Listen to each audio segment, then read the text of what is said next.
ഇപ്പോൾ ITR 6 ITR 7 അധികമില്ലല്ലോ, അപ്പോൾ അതിനെപ്പറ്റി ഒന്ന് പെട്ടെന്നൊന്ന് പറഞ്ഞു പോകണമെങ്കിൽ. അതെ, ITR 6 എപ്പോഴും companies other than exceptions section 11 പ്രകാരം എക്സെപ്ഷൻസ് ക്ലെയിം ചെയ്യുന്ന പ്രൈവറ്റ് ലിമിറ്റഡ് കമ്പനീസ്, അങ്ങനെ കമ്പനീസുകളാണ്, കമ്പനീസാണ് എപ്പോഴും ITR 6 ഫയൽ ചെയ്യുന്നത്. മാൻഡേറ്ററിലി അവർക്ക് നമ്മൾ കഴിഞ്ഞ വീഡിയോകളിലൊക്കെ പറഞ്ഞിട്ടുണ്ട്, private limited company mandatorily return companies file ചെയ്യണമെന്ന്. അപ്പം റിഗാർഡ്ലെസ് ഓഫ് ഇൻകം അവർ മാൻഡേറ്ററി ഓഡിറ്റിങ് കാര്യങ്ങളുള്ളതുകൊണ്ട് റിട്ടേൺ ഫയൽ ചെയ്യേണ്ടതായിട്ടുള്ളത്. അപ്പോൾ നമുക്ക് അവസാനത്തെ ഫോമിലേക്ക് വരാം. ITR 7 ആരൊക്കെയാണ് ഫയൽ ചെയ്യേണ്ടത്, അതിനെപ്പറ്റി ഒന്ന്.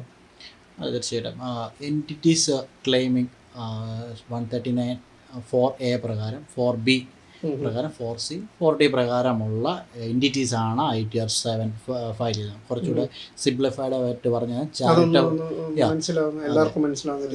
ചാരിറ്റബിൾ റിലീജിയസ് ട്രസ്റ്റുകൾ, അല്ലെ യൂണിവേഴ്സിറ്റീസ്, കോളേജസ്, പൊളിറ്റിക്കൽ പാർട്ടീസ്, ഈ പറയുന്ന അസസീസാണ്, നമ്മൾ അങ്ങനെ പറയാൻ പറ്റുന്ന അസസീസാണ് ITR 7 ഫയൽ ചെയ്യുന്നത്.